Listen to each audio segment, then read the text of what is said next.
Did you know that there's a literal desert in the middle of Maine? Well, we didn't either until we found this hidden gem in Freeport, the Desert of Maine. We spent the night at one of these Luna domes at the Desert of Maine, and honestly, it was such a cool experience. The dome felt super cozy with a comfy bed, seating, and these huge windows that just make you feel like you're inside of some sci-fi bubble in the middle of the woods. There's also more to the Desert of Maine than just the domes. They've got cabins, glam sites, and the whole place feels so thoughtfully designed. The bathhouse was honestly one of the nicest we've seen at any campground all over the US. So one of the best things about the Desert of Maine is that they do have a little cafe on site, so if you want, you never have to leave the property while you're exploring and enjoying your stay. This time around, we ended up getting 2 lemonades, and they have the absolute best lemonade. It is my favorite.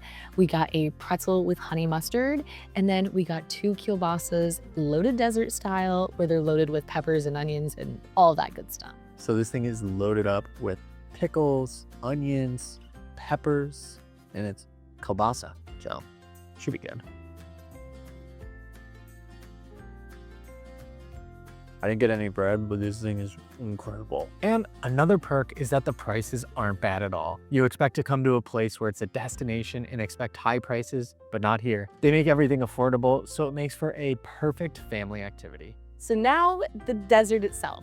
Yes, there is a desert in the middle of Maine, and no, it's not a real desert, but it sure looks like it. Now the story's kind of crazy. So back in the 1800s, it was actually used as farmland, but due to poor land management, it caused a ton of erosion, which exposed the glacial sand underneath.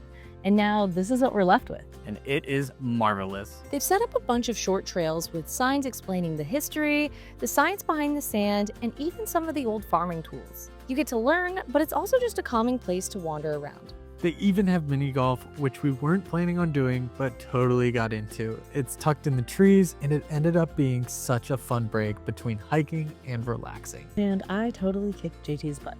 Yeah, you can say that. I just said it. And I totally kicked JT's butt at mini golf. By 1. Still won.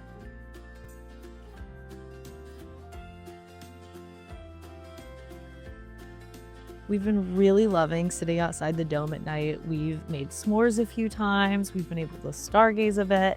And just kind of the glow at night is super magical here. We've really loved it. So now we'll leave you with one final question. Do you think this is the most unique accommodation in the US?